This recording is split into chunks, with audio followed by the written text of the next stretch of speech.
Hi there. It's a Christmas miracle. She has made it. Hey, I'm in 10 layers of Christmas gear here. Did you not get the memo? No, I didn't. How do you like my Black Santa? When I came in the door, I said, Bill pulled out Black Santa. I like it. Don't tell my mama. Okay. She was one that got this for me. She ordered it off Amazon. It came in. I went, yes, Black Santa. Bill has Black Santa. There's no way around it. No. So we're about to begin. Yep. In 3 and 2 and 1.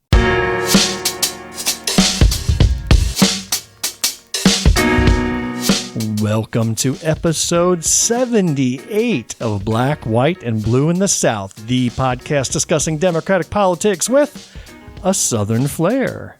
I'm Bill Kimler. I'm Jumelle Brooks. Yeah, I'm Jumelle Brooks. I guess that's it. No guests today. No, just me. Just you and I, Jumelle. Just me, Bill. We have had a long string of really interesting guests. Yeah. But we're going to end this year just with you and I, and we're going to cover a lot of items in today's show. We're coming to you from Greenwood, South Carolina, a little red county in a very red state. If you like what you hear and think others ought to be listening as well, then you need to hit pause right now and leave a rating for our show. Write a short review. Please tell your friends about us. Interact with us on social media. Or better yet, get your hearing checked, especially if you are Republican Congressman Tony Weed from Wisconsin. Here is a clip from Representative Weed, where he was serving as the House Speaker pro tempore. Okay. Do you know what pro tempore means? No, tell us, Bill. Pro tempore is Latin, which translates for the time being. Yes. Pro tempore. Mm-hmm. It also means deaf as because it's the only thing that explains what you are about to hear.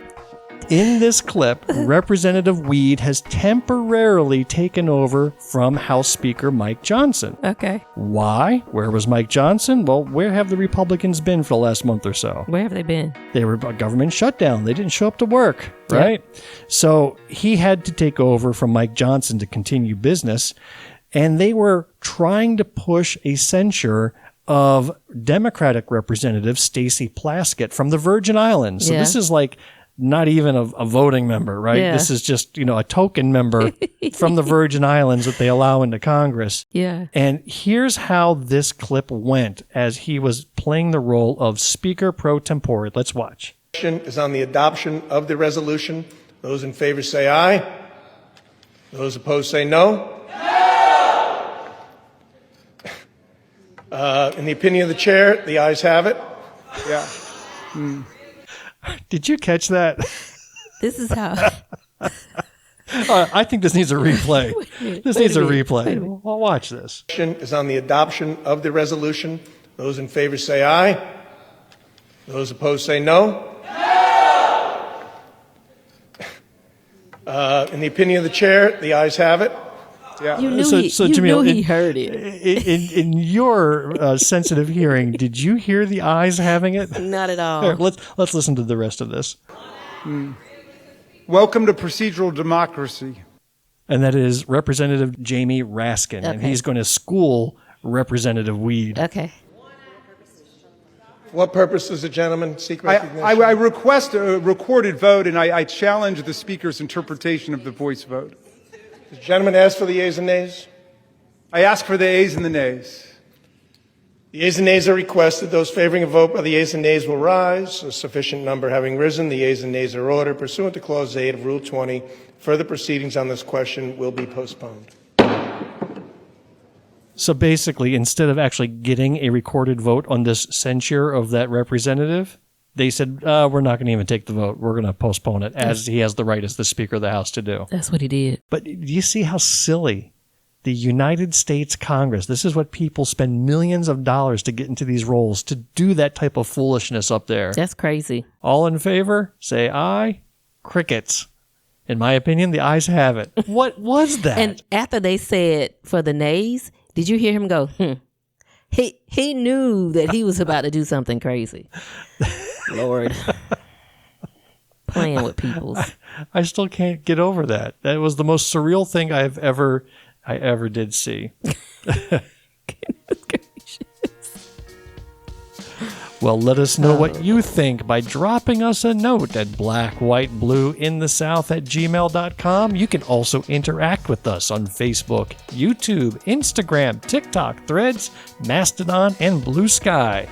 One of these days, I'm going to make you repeat all of those accounts there.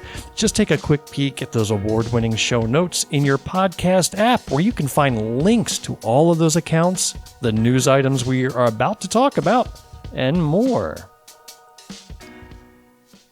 All right, Jumelle, what a fun time we had last episode with Kentucky Colonel Stacey Mars. I'm still laughing about that. My bad, Stacey. I believe in you.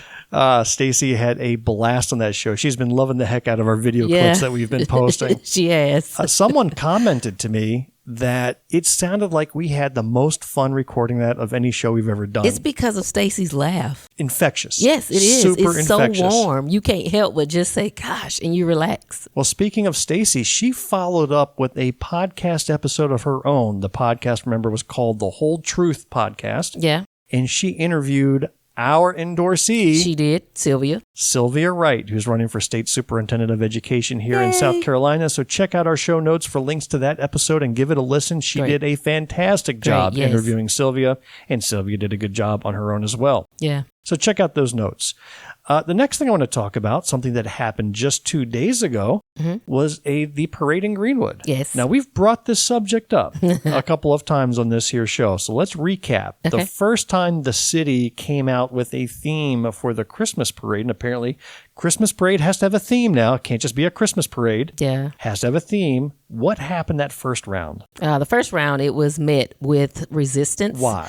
Because it was through the years of colonial or something and come out in your powdered wigs. Colonial Christmas was the theme. Yeah, to celebrate 1776. But with Greenwood City, half of the individuals that are residents here could not have been there in 1776 because we were slaves. You wouldn't have been marching in the parade? Not in the parade. Well, you would have. You would have been pulling the sleds. I was going to say, we probably would have been doing more of the manual labor, but we would definitely not been dancing and singing. So that wasn't received well. No. And so they came out with a new theme 3 or 4 weeks later. Correct that. Okay. It was the same thing. They changed the title. Oh, so instead of a colonial Christmas, it was... It was still the July 4th theme, 1776. So they really were intent on making this about the United States Christmas and not so much about Christmas, right? Yeah. In the past, it was about movies or Hawaiian Christmas or whatever it was. Yeah. But this theme had to do with the 250th birthday of the United States that's coming up next year, and they had to shoehorn in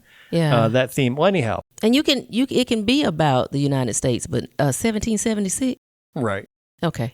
All right. Well, anyhow, we participated as the Greenwood County Democratic Party. Yes, y'all did. You know, while there was a movement to boycott the parade in terms of attendance or what have you, you know, we just need to get that name recognition out there. We need to get the excitement out there, and it's a public venue. So we said, you know what, we have more to lose by not showing up than by showing up. Okay. And so we actually made a pretty powerful showing. I'm going to show you a video of this or a couple of pictures. Okay.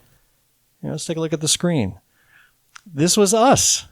Yeah. Right? We got a brand new banner. Look at that massive banner. 8 foot long, right? Held by 2 people. And we had an inflatable donkey join us. Yeah. You see that? Not just one donkey. 2 donkeys. We had 2 donkeys showing it, a pair of jackasses. And one of them jackasses was me. Yeah. I'm the one on the left, and Cynthia Halpin Brown is on the right. Uh-huh. And we were out there dancing and parading as part of this troop. But it was a good turnout. Look at that, it was. that happy crew. It was. A mixture of people from Abbeville and McCormick also came out. I like the support. And we're going to reciprocate for their parades on Saturday. Yeah. If you wish to join us. Yeah, I like their but support. I'm pulling out my donkey outfit again. Again? We're going to have some fun. The unicorn coming? The unicorn was rather random. That one came from Abbeville. We're not sure what theme that was. Okay. But we'll take it. Thank you, Abbeville. But that was fun nonetheless. I'm going to show you a little video. And you can go to our YouTube page where you can see this. Yeah. But here's the video of our marching.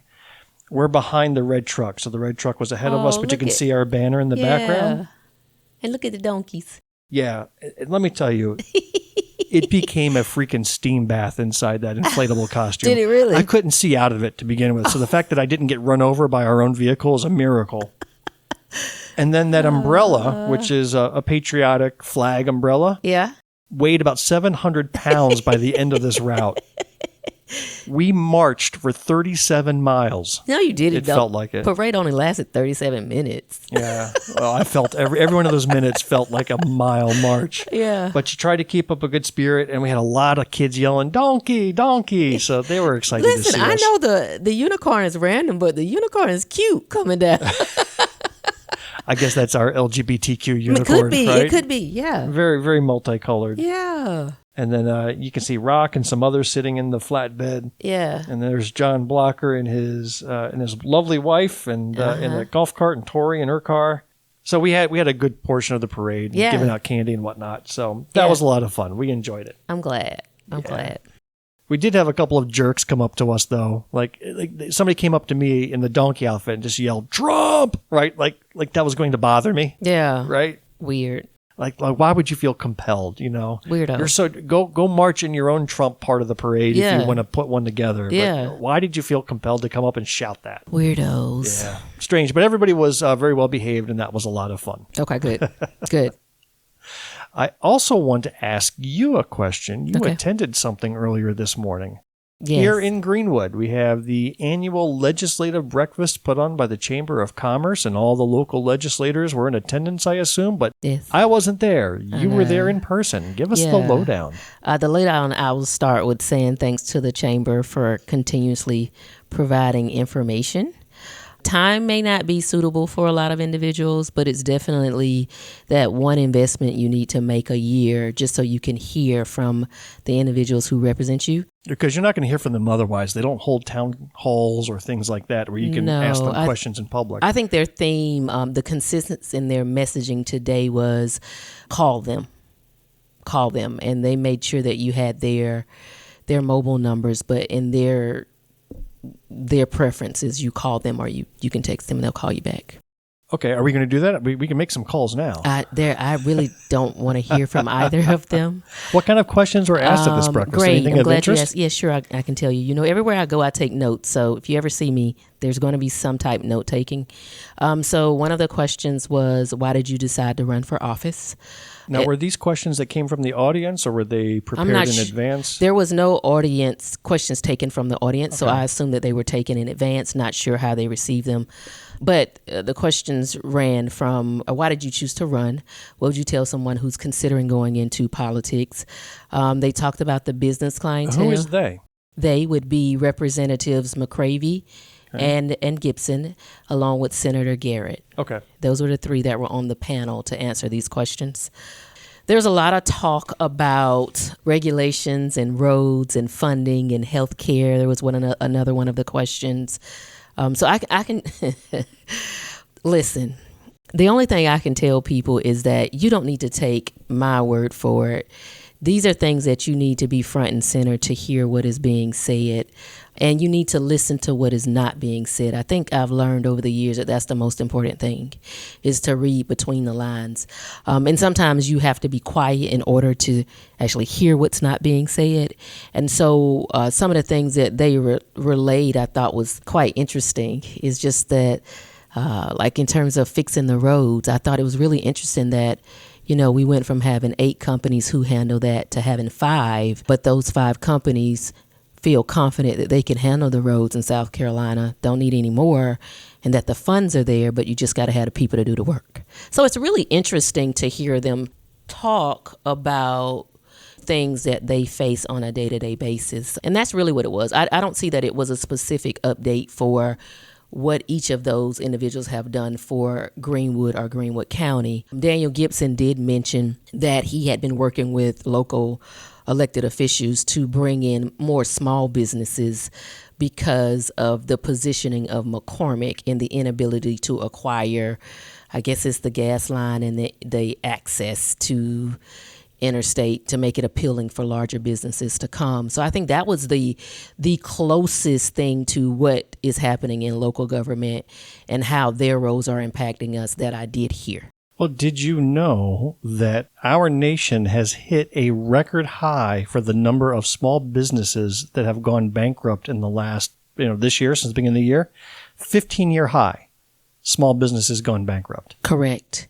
And I want you to know that I was listening to Senator Garrett talk about Medicare and Medicaid at this particular meeting, and he mentioned somehow he leaned into private insurance, and maybe he said, and maybe that's the way to go.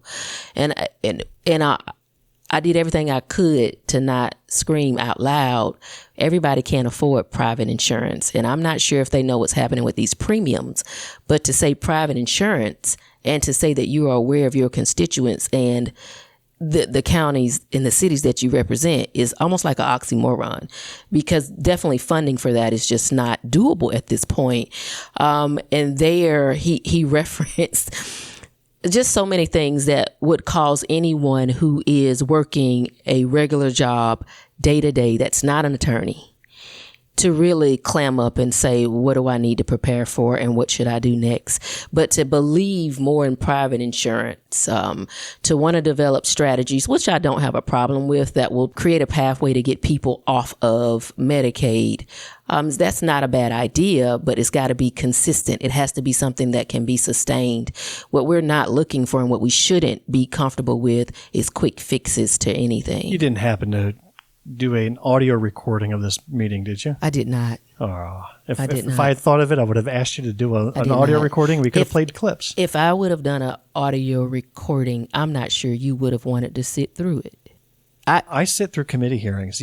Don't you dare assume what I would sit or Bill, not sit through. I'm trying not to describe it in the way. Or are you saying that it was just making you enraged with every word that was being said? Yeah. No kidding. I'm sorry. And here's what I will say. During this particular time, and y'all know me well enough to know I repeat it. You ain't got to play it back. I tell you. But during this time, those three gentlemen sat on that stage and proudly talked about supporting the conservative thought process and pushing for more conservative values, but yet saying we want to serve you. When all of the people that you represent are not conservatives. And what does that look like? I understand you don't want so much governmental influence. And it's because the conservative values have worked so well for our state over the last 22 years. As Dr. Jermaine Johnson is quick to point out, bottom of the rankings in every major category. Yeah. Why would people sit there and let them spout, hey, we should do more of this? Yeah. That was a bit much for me, but I took notes, and I'll give you notes later on just so you can see. So the last time you were in a public forum with Daniel Gibson, he gave you a shout out. Did you receive a shout out this time around? I didn't, and I was so hoping that he would, because I was going to embarrass Daniel. I was going to say, Daniel, let's let the people get to know you and not me, but he didn't. Thank you for that update. Yeah. And we've got one more update that we need to bring up at this time.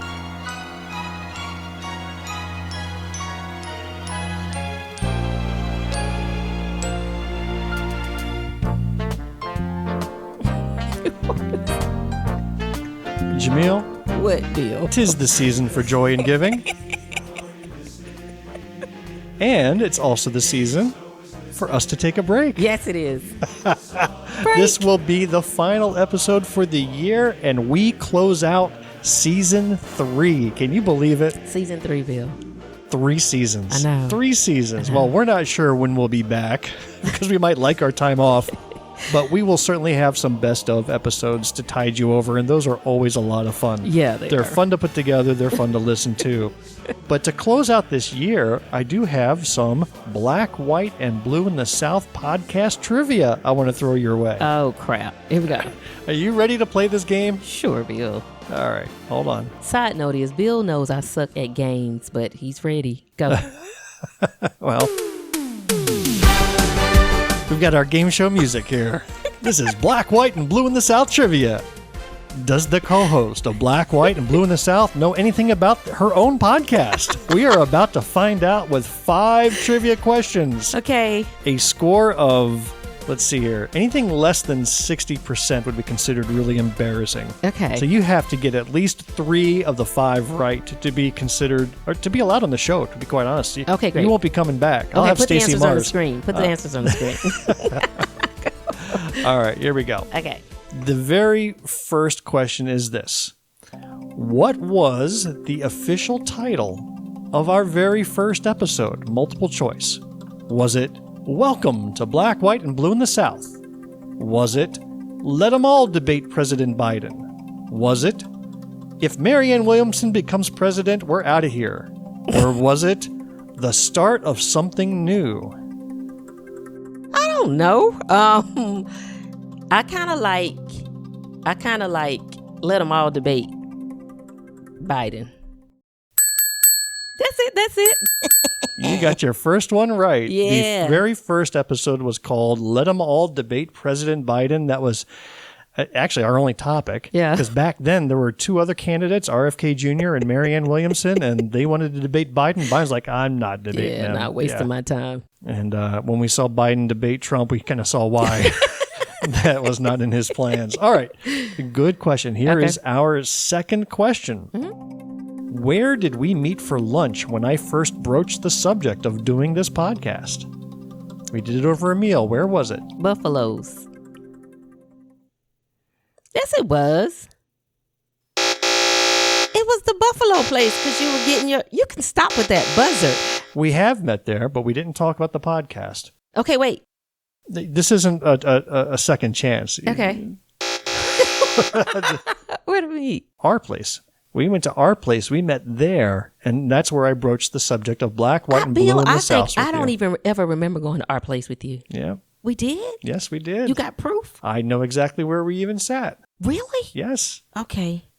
I can't argue it. I just don't. We've been to Buffalo. We went there for lunch. Now, we've been to Buffalo Grill for dinner once or twice. But yeah, but what was we had an important conversation there too. We were talking about campaigns and whatnot and the okay. party. You know, you were first vice chair, I was chair. So we had some deep thoughts. But the podcast was at our place. Our place. Okay. All right. So you're 1 for 2 here. Oh, crap. Here we go. Number 3.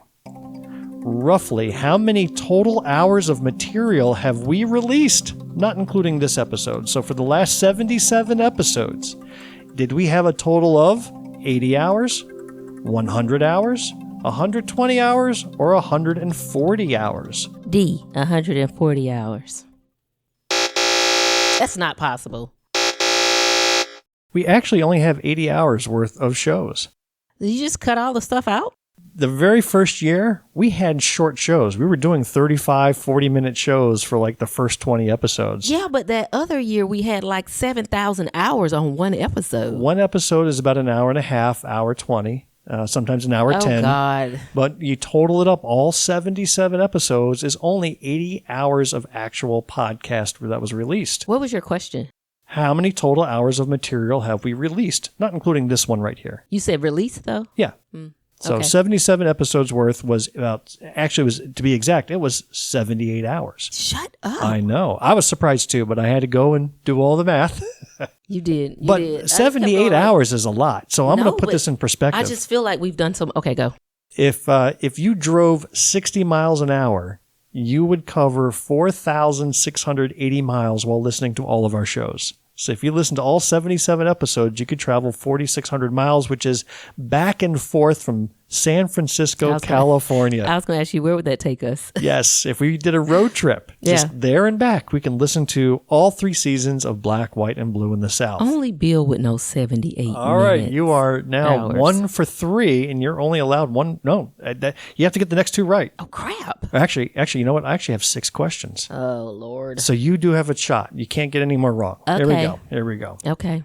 The next question, this one you should get. No. Who was the very first guest on our show? And I'm talking live guest in the studio with us. Who was the very first one that sat in the studios with us on the 3rd microphone? Not in this studio. Oh, so you're not going to help? No. Our very first guest? Well, you can keep starting that music over. I don't know who our very first guest was, Bill. I don't think I should get that wrong. I just don't have an answer. There's not a way out of this. That's not part of the rules. You can't take the... Why can I not have ABC? Take the 5th Amendment on this. Oh, can I have ABC? No. Oh, crap. Because if you hear the name, it'll give it away right away. Wait. Okay, go. Just do it. I'll give you some clues though. Okay. This person was from Abbeville. This person had a very deep professional voice that made us self-conscious about our own podcast recording voices. Was he our first guest? Hello, everybody.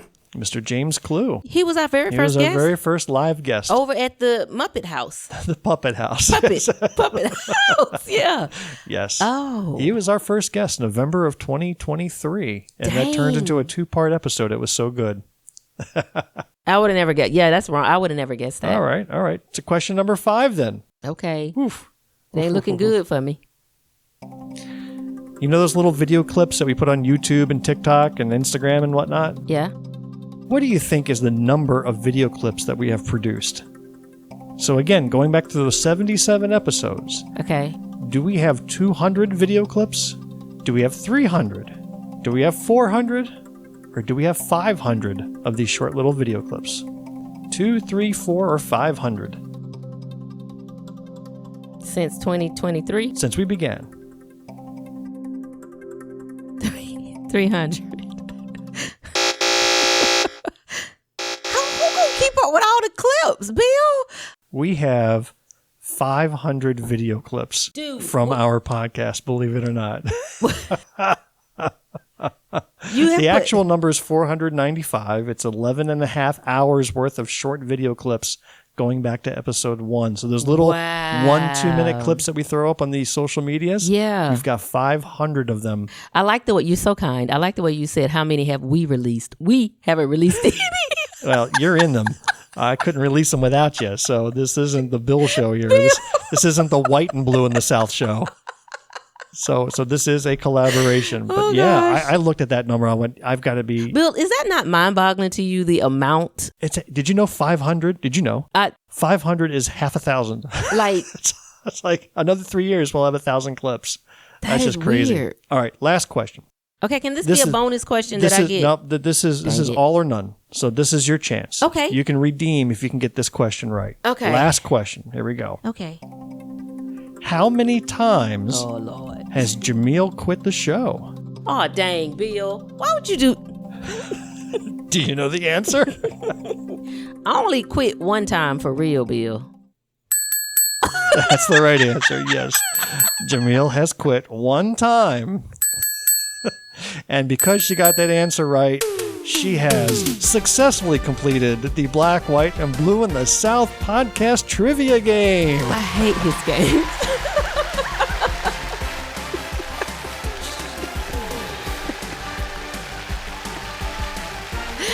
I can't believe you.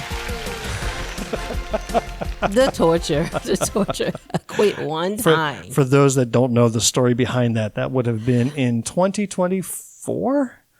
Just before the election. It was October or maybe late September of 2024. You remember everything, yes. And you said that, you know what, we need to focus on the campaign. Yeah. I'm going to quit the show. And you did. So we ended that season early. We didn't go through the winter. But then we came back. We realized in January we missed it. We needed to get some more things off our chests. And here we are again. Yeah. Well, congratulations. That was a good game. I'm glad y'all didn't boot me off. Oof. Gosh, it was rough there for a moment. That's embarrassing. Yeah, it's your fault. All that.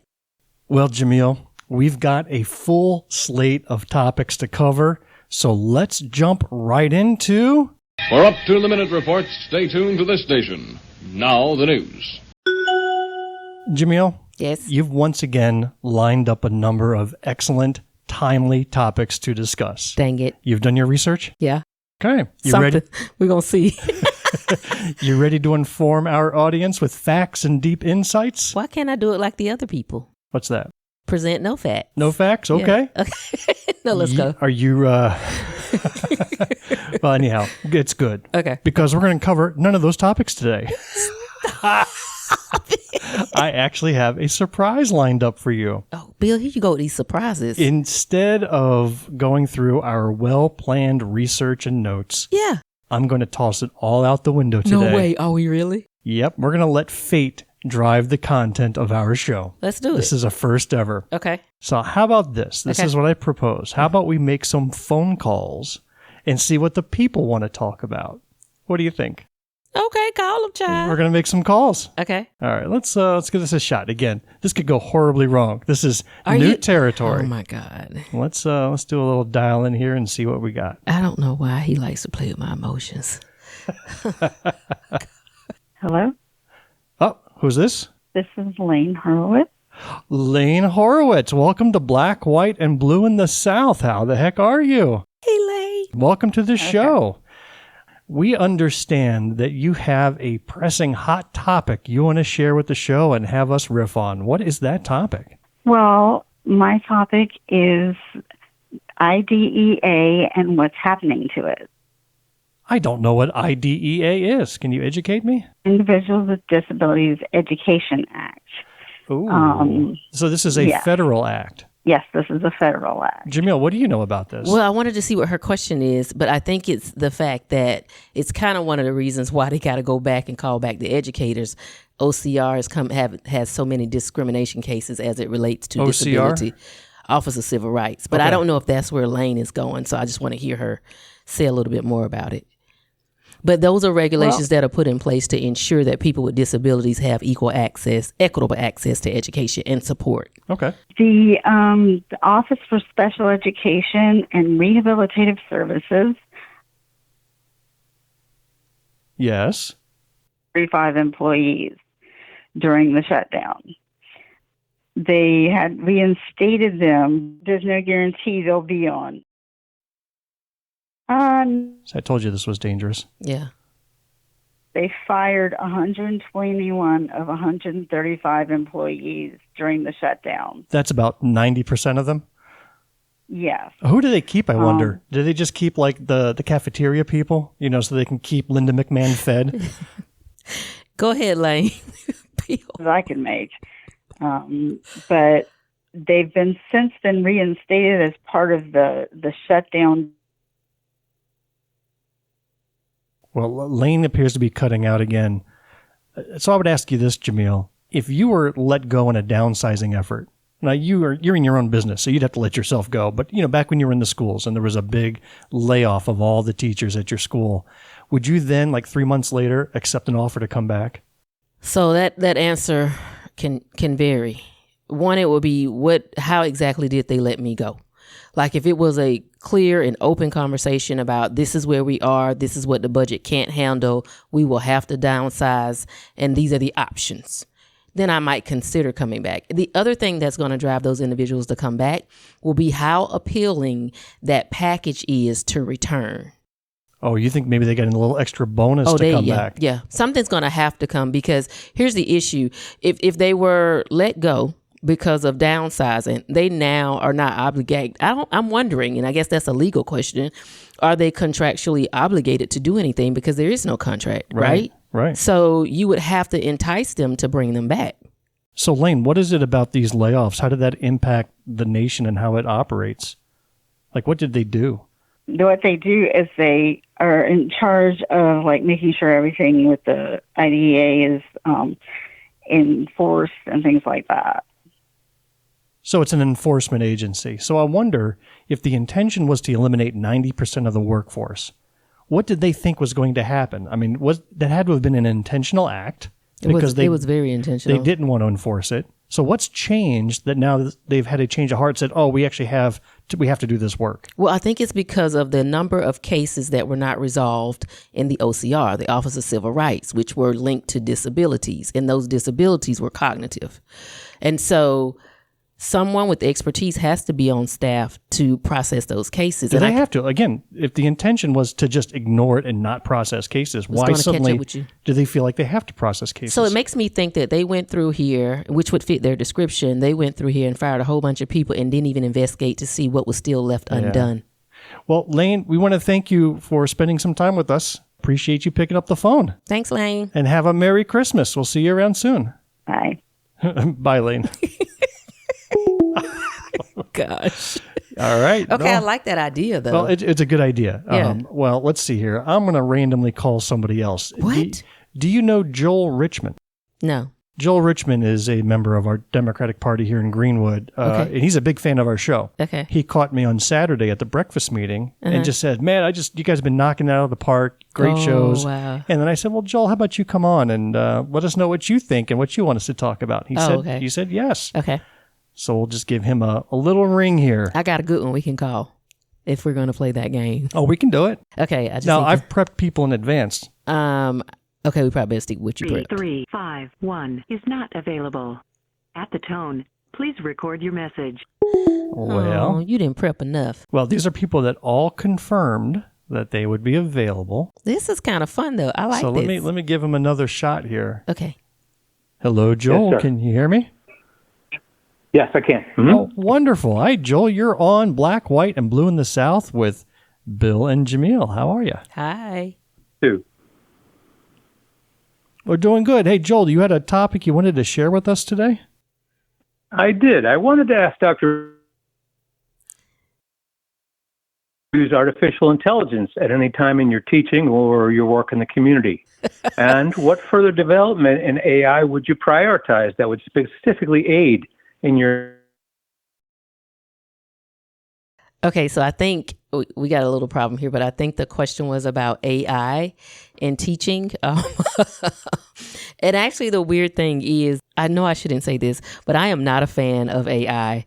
One of the things that I do at the master's and the doctoral level is teach a group of individuals about the implementation of AI into healthcare and how it is starting to evolve. So from the healthcare side, on the administration side, we know that it's coming and it's something that we have to adjust with. And I'll give you one real life example on what I work with my college level students with is right now, most people talk about privacy and they're constantly referring to how HIPAA protects them from everything.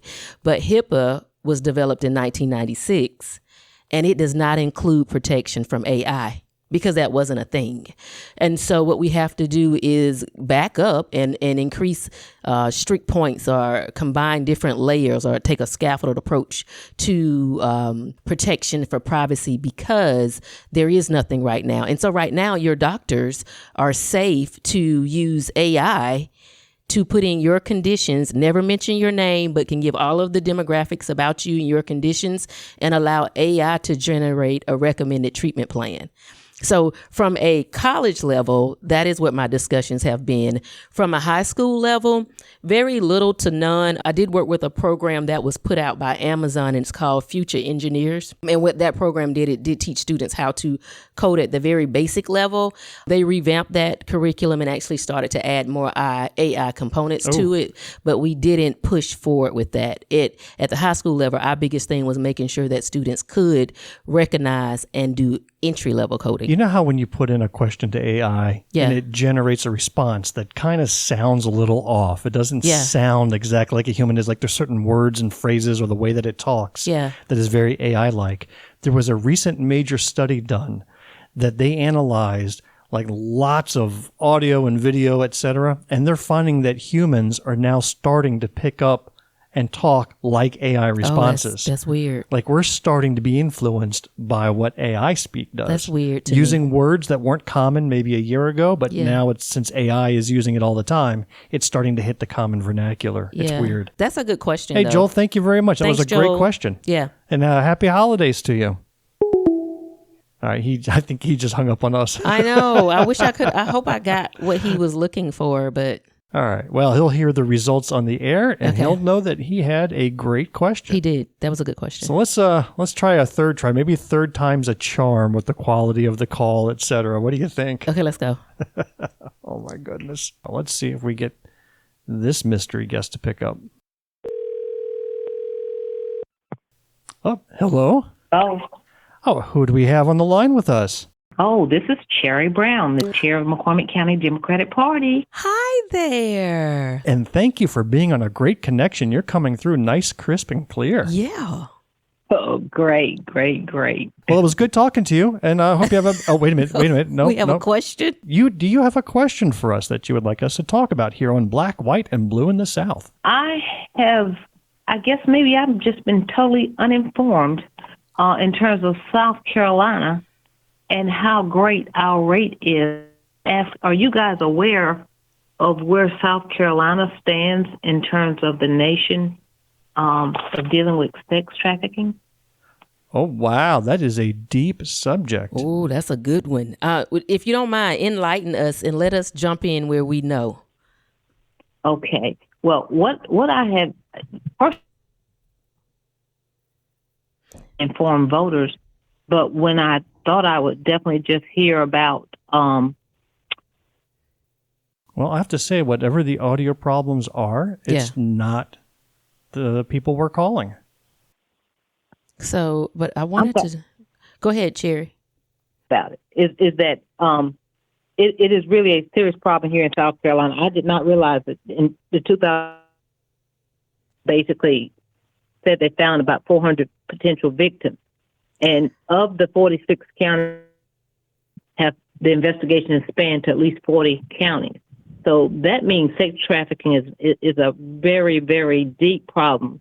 In it was check into it. I don't hear a lot coming from our Attorney General and So forgive me for this being an incomplete and underdeveloped response. Let me go ahead and put that out there. But I'm going to drop information that I attended a meeting 2024, and it was one of the topics there was sex trafficking. This meeting was held in Greenville, and there were representatives there from the Attorney General's office. And at that meeting, they did talk about different resources and the outcome of what their resources had generated. Here's what I did learn that caught me off guard. The Attorney General has done something in Greenwood, and again, this is an underdeveloped response, but I just know bits and pieces of it, where he has worked with a group, a coalition, as it relates to the topic of human trafficking. And so, you know, we can probably get you some links and put those on the site so you guys can see it. But there's definitely been something. But you're absolutely right. That topic doesn't get enough publicity, enough individuals speaking about it. But that is one that I do know the Attorney General has a department that was working on that. And there are individuals in the city of Greenwood that have been a part of that coalition or that committee. Now, what that outcome looks like and how those results are communicated at the city level, I don't know because I haven't seen it. Oh, wow, we lost her. We did. And we thank you, Cherry, for the great question. We appreciate you picking up the phone on us. Yeah. Or for us, not on us. You hang up on us. You pick up for us. You do. That's a good question, though, Bill. It was a good one. And I just don't know. We should probably have a whole session about that then and bring in somebody who has expertise in that subject. Well, we got him here. This next one that I just tried calling, it just says calling, but it never actually rang. Oh, here we go. Hello? Hello there, sir. And who do we have on the phone with us now? Yeah, this is Rock Wise. Well, hello, Rock. How the heck are you? Hi, Rock. Welcome to Black, White, I'm and Blue in the doing fine. South again. Rock is a repeat visitor. Yes. One of our most fun shows, I think. We were talking about torts and drams and liquor liability. Yes. Well, anyhow, Rock is a legal eagle here in Greenwood, South Carolina. And did you come prepared with a topic to bring to the table today? I have a general topic, but in a sense, I'm going to narrow it down very quickly. And it's a topic that I think if both political parties would discuss it seriously, a lot of the division may be eliminated. And the question is, on the state and local level now, we're not talking about the federal government, what do you consider the true role of government? Now, we know it includes police, fire, and education, all right? So eliminate those, and let's talk about what the role of government should be.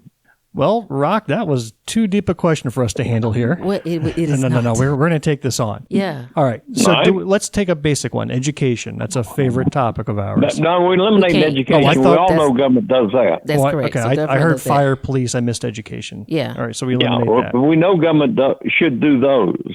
So beyond those big three, what is the role of government? Okay, so in my response to that, I think that I would like to say, when you take those big three out of it, I think that it should be sustainability, but with one of the things that most people don't like, with regulation. So I think that's another role. You say sustainability, but what do you mean by sustainability? I understand the regulation. That's state and federal, but go ahead. Yeah. So sustainability, I'm looking at individuals being able to survive in their current state. So we can link those to fire and education, but we also have to link that to employment. Well, I'm going to say that there are rules that society decides they want to live under. Let's take something basic like speed limits. Okay. Right? We have decided as a society that driving 70 miles an hour down my street is not allowable. Mm-hmm. So the role of government is to facilitate collaborative rulemaking like that and the enforcement of it through the police. But you're getting the easy answer because that's part of law enforcement. Well, I don't think it is. I mean, again, part of the government enforcing traffic regulations is definitely a role of law enforcement. Well, then, enforcing any rule is going to be part of law enforcement. So if we create rules of development or rules of natural resources and what you can do with them, and you establish these agreed to rules, the rules are meaningless unless you had a form of enforcement behind it. Correct. But then the real question is, what are the rules we should establish beyond law enforcement, fire, and education? You just asked the question differently, but it's the same question that you asked in the beginning. The same question. We're just talking about why do we have government? All right. So he's going to concede that we can make whatever rule we want and enforce it. That's going to be considered part of enforcement. Yeah. So that's why I didn't mention those. So beyond that, I mentioned sustainability. So let's leave out rulemaking. So set aside the Constitution, all that stuff. We didn't mention that. We're not mentioning that. That's not relevant. Correct. Okay. So how about economic stimulation, controlling the economy or Good question. Is it the role of government to stimulate the economy? I would like my economy stimulated. I believe that it's the role of the government to prepare people to be able to stimulate the economy. That goes back to education. Not necessarily. I wouldn't line those two together. What I'm hearing is that law enforcement, education, what was the third one? Fire? Law enforcement, education, and fire. Fire, and under fire, you could probably put, anything safety. Emergency, safety, right? Yeah. So it just sounds like no matter what we say, it's going to come back to those three anyhow. Hold on. Let's back up on emergencies. When I first came to Greenwood, all the ambulance services were private. Why can't they be private? With all due respect, Rock, what's your real question?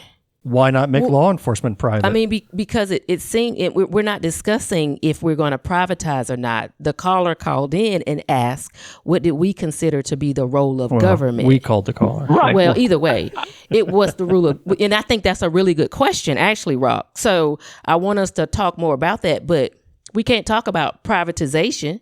But what program should government implement that's going to help the citizens?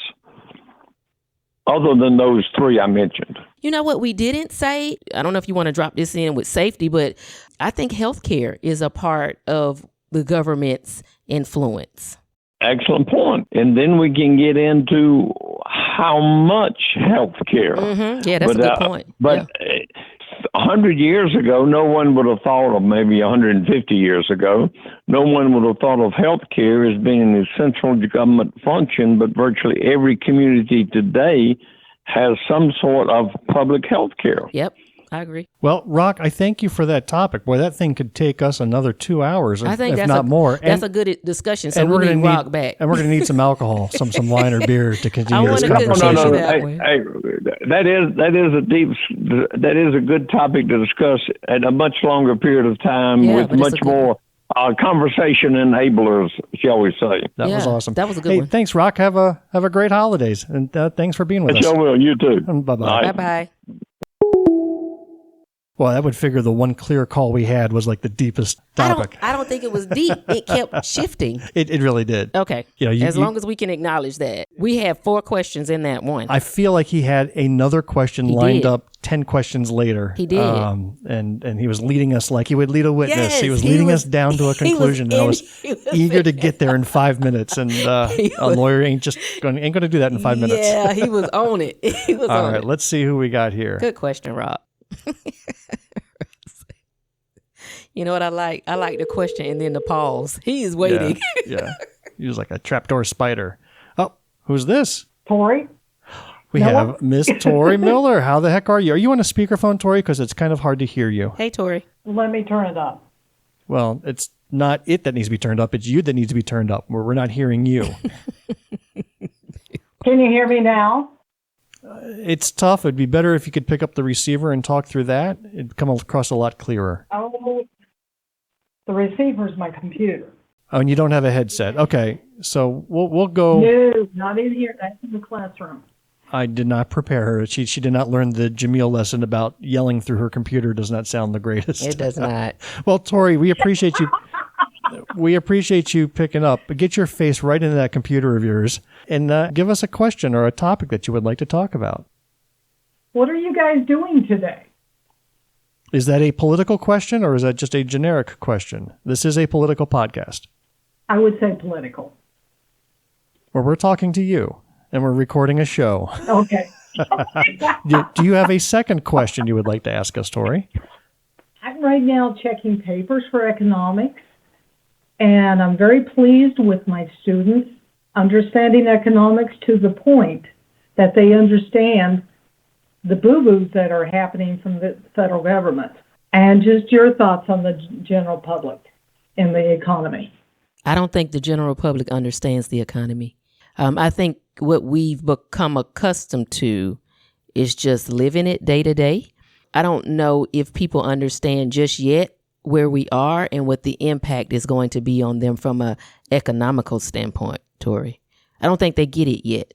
No, they don't. But what is it that the public would need to understand? Like, what is it that they don't get? That you can't be comfortable and not be in panic mode if you can make rent and mortgage for the month of December. What you've got to do is prepare yourself for January, February, March, April. So you're talking about your own personal economy. Yeah, are we talking about managing your finances versus understanding the national economy? No, but your personal economy is what drives the local economy. So if you're not able to secure... Oh, I get it. I understood the question to mean, does the average citizen know what policies the administration's doing and how it affects the economy? You were thinking it as your own personal financials and managing No, I that. was thinking it from not even from a policy perspective, but what are the things that the general public doesn't know that is impacting them right now, but not to specifically outline policy, just lifestyle changes. Yeah, because you got interest rates riding between 6 and 8%. That slows down house buying and car buying. Well, I know when my parents had a house when I was a kid, Mm-hmm. interest rates were 18% for the mortgage. I talked to someone today and they said that the rates are good historically. Yeah. So you have to look at historically before you make that assessment. If lower rates are good, then would it not be natural to think that why don't we just have zero interest rates and then we'll be firing on all cylinders? Yeah. We have had zero interest rates. You had to catch it. My mortgage is at 3%. All right, that's not 2.92. That's not zero. When was it zero? I don't know. It was a brief. It was right around that time. It was 2:34 in the morning on October 13th, 1973. It was 0%. If you had locked in there, you would have been good. Even if you weren't born yet. All right. Hey, Tori, thank you for the good topic, and we appreciate it. We'll see you around. See you at the next parade, maybe. Oh, you better be there, donkey suit and all. We'll be there. All right. Take care. Bye-bye. Bye, Tori. Bye-bye. Bill. Well, at least the connections have gotten better. Yeah. All right. This next one here, this one's going to be good. Okay. I'll guarantee it. Okay. Hello. Oh, this is a man with the most distinctive voice in the world. Jamil's looking around like she doesn't know who this is. Could you introduce yourself, caller? My name is Barrett Gruber, and this is not the AI Barrett that she thought it was last time, was it? This is the real Barrett. Barrett, my life is just screwed up with Bill. We've got Barrett Gruber, also known as the Podfather, the owner and sole CEO and also janitor for Big Media LLC. Yay, Barrett. Welcome to a lot of Black, White. priority on the janitorship. Yeah, welcome to Black, White, and Blue in the South, a return visit. You've spoken with us a number of times. Well, how are y'all? We're doing great. We're doing really. No, I'm just excited because he is so clear. He is good to go. He is a professional. You can tell he is a he was an actual radio announcer in Atlanta back in the day. Wow. What station were you on, Barrett? Oh, I was on multiple stations. WKHX-FM, which was Kicks 101.5, WNNX Atlanta 99X, WSB AM 750, News, Sports. That was all of my... there were plenty more. Yeah, well, one thing you can say about Barrett, he can't hold down a job. All right, so that is correct. Got fired from several. Well, Barrett, do you have a topic you would like to introduce to our show today? Yeah, honestly, one of the things that I've been thinking about, like historically, intellectually, the powerhouse that was the Library of Alexandria and the impact that its destruction had on the world, and who was responsible for the destruction. Barrett? It was, yeah. We're far? We're going to ask you to disconnect. When you've lost Jumelle as a friend, then that's on you, buddy. Look, it was founded in the 3rd century, but the mind-blowing part of it was in its heyday, it was called the Shrine of the Muses, and essentially it was basically like the world's first true university. Ooh. And the craziest part is like the Egyptians, the Ptolemies, they would send people to the library, pay them to live there and study, and basically just think. One of the craziest things about the Alexandria, the Library of Alexandria, was the fact that any time a ship would pull into port in Alexandria, the librarians basically would seize any scrolls that were on the ship, and they would make copies of them, and then keep the originals and give the copies back to the people on the ships, and for thousands of years. We had this library in Alexandria that stored so much knowledge. Let's slow down. It wasn't thousands of years. It was 2,000 years ago for hundreds of years, but it wasn't thousands. Like 500 years. Right. But it was like 500 years. I'll share this with you, Jumelle. I like to eat at Wendy's. Wendy's is my favorite fast food place. I don't eat there every day, so don't get me wrong there. But if I had to pick a quick bite to eat, I like to go to Wendy's. Okay. And when I'm sitting there eating a quick meal, I whip out my phone and I like to read random Wikipedia articles. And recently, I swear to you, I was reading an article about the Library of Alexandria, and I even posted on my Facebook page kind of a little factoid that I had learned in reading that Wikipedia page. Because this is interesting. Did you really? I really did. And really, what caught my eye, and I can't remember the details, so I'm not going to read Wikipedia back to you, but it was about the fall of the Library of Alexandria, and it wasn't just a single event. The movies like to think there were barbarians that just ran and torched the place, but in fact, its decline occurred over a 100-year period, and it was due to politics, it was due to neglect, it was due to new leadership that had a unfavorable view towards the educated and started to disparage the scholars of the time. I mean, it was very eerie to the society we're living in today. I was just going to say that. I was finding so many connections to today. Yeah. And are we living through our own fall of the Library of Alexandria? Yeah, I think the good way they described it was the gradual decay. And that's kind of cool. Now, Barrett, I'm interested. I'm interested now. Okay. Yeah. Wow. Well, but honestly, it was over the course of the last couple of weeks, the Library of Alexandria has popped up in different aspects of either social media or the History Channel or Discovery or whatever. And I just started taking it all in. I mean, the reason that some people blame Julius Caesar was because they accidentally burned down a portion of the library when the port caught on fire, right? Like it was completely unintentional, but it still happened. I do like to just wonder, what knowledge did mankind lose? Was there anything there of value, do you think? They said that we potentially lost 500 years. Like the scientific revolution may have occurred 500 years before. There were Greeks and different scientists that had attributed to some of the knowledge at the library. And some of that was they had already determined the actual size and circumference of the Earth centuries before Copernicus. And they did it with basic geometry. There was a Greek philosopher that did calculate the circumference of the Earth, and he was accurate within like 100 kilometers. It was eerily accurate. So that wasn't lost from Alexandria. Yeah. But I think maybe to your point, what if there were other pieces of knowledge like that had existed at that library and were lost? Yeah. I think it's coming up on the search engines because we are so similar now. So we could have had a Trump administration back in the 1500s. Not could have. We did. Oh. I think I'm going to tell you right now, some of the kings of Europe, I'm guessing we had some Trump administrations. Most definitely. Right. That was an unexpected subject. Was looking for something political, but this was interesting. And now I'm going to spend my day on this topic. Thanks a lot, Barrett. Yeah, of course. Thanks for including me. All right. Take care, brother. Good talking to you, and thank you for everything. Thanks. Hey, y'all take care. You too.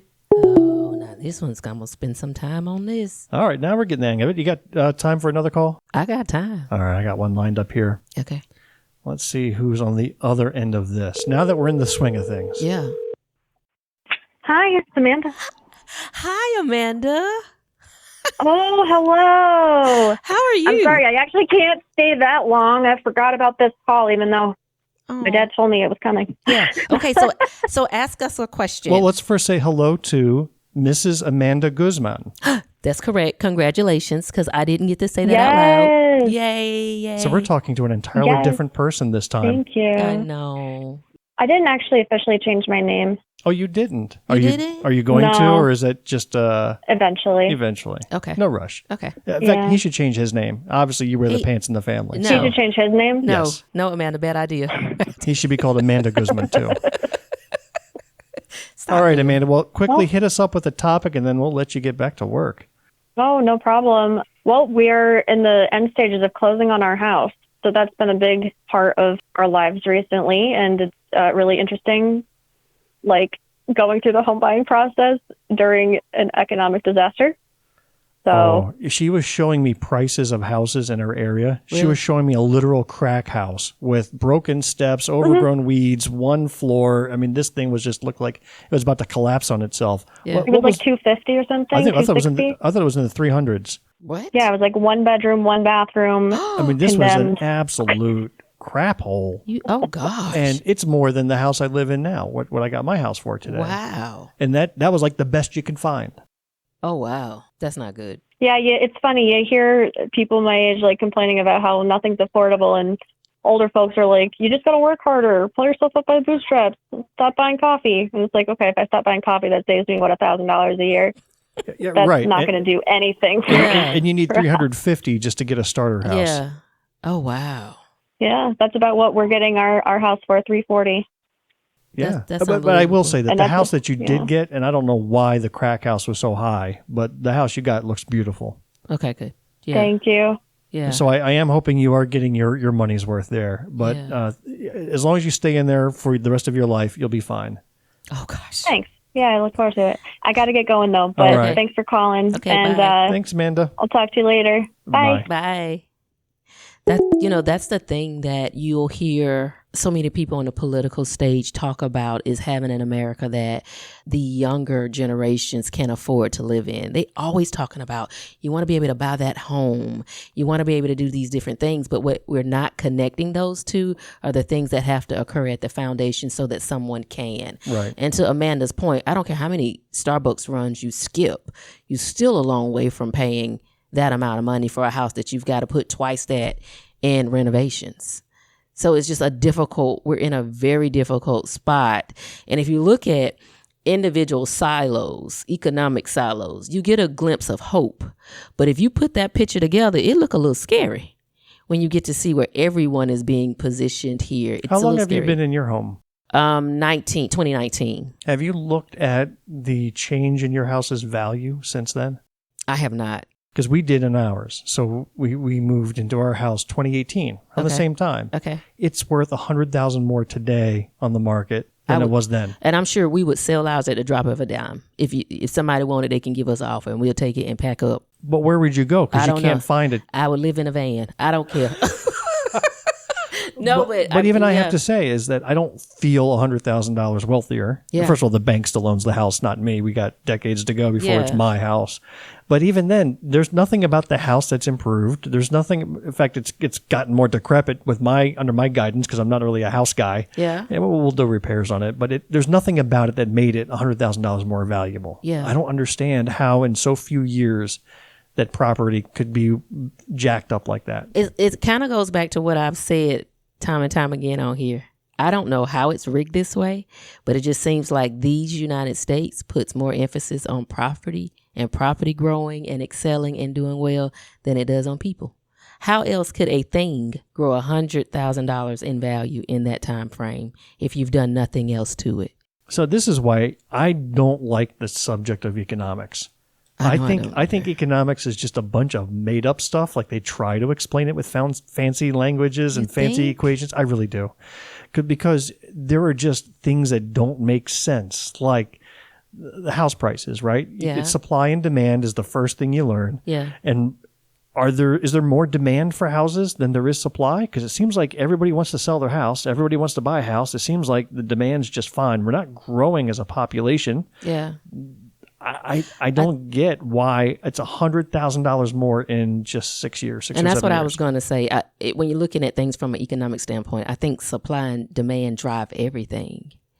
But what happens is compartmentalized. So, if you're saying, and here's what we find in Greenwood, we will find that they are creating the supply for a potential demand. And I think that causes a problem. That's interesting. And hey, there's a role for government for you. City planning. Yeah. Right? You're trying to anticipate your zones and trying to anticipate the growth and having places for people to live and that you anticipate are coming. Right. But what happens if they don't come? Or if they come and they can't afford what you've anticipated and prepared for? But back to the economy thing, like I was talking with somebody the other day about the fentanyl problem. And just didn't understand the economics of fentanyl. I mean, we talk about drugs, talk about pot or cocaine and so on. All right, those are recreational drugs. People want to take them. Yeah. Right? They get a high, they get addicted. Well, but fentanyl has such a high mortality rate. It does. There, you can just even microdose a little bit and be dead. Like there is a drug that has a high percentage of lethality to it. Yes. So where's your repeat customers coming from? Yeah, because to me, it didn't seem like there's a lot of money in a one-time drug that kills you. So I don't know this, but what I've seen I watch a lot of clips from on Instagram from this one guy who follows people who live on Skid Row, and they have different habits, and they will tell you what they are, and it is still that desire to have it, and they in their minds have figured out the right amount to consume, and they still survive it. But they also know that the addiction is so strong that they are willing to take that chance that might be their last high. Maybe I have the lethality rate wrong. Then it just seems to me that they're killing off their demand. I don't think they are. You don't? Mm-mm. Oh, that's terrible. Yeah, it's terrible. That's horrible. What it does to a body. What a happy note to end our final episode of the year. You do this all the time. We could have came in here and sung all kind of songs, but you want to pull together some stuff but I will say that we're ending with a great way to start next year. You know what? There's a lot of topics that I'm going to be chewing on, especially as I go back and edit this show and listen to these topics that were brought up. Yeah. My mind's racing right now. I mean, I think we start out with having Rock come back and we talk about the role of the government. How funny that we went from, what are you doing today, to the Library of Alexandria. I know. Two ends of the spectrum of questions. And in the beginning, you would think that the Library of Alexandria had nothing to do with a political podcast. Right. But it so does. Oh, it really does. That's a lesson of history that we are doomed to repeat. Yeah. Well, Jumelle, it has been an absolutely wonderful year with you. It has. Are we doing this again next year? We are. We are. Yeah. Okay. Season 4 coming up. Yay.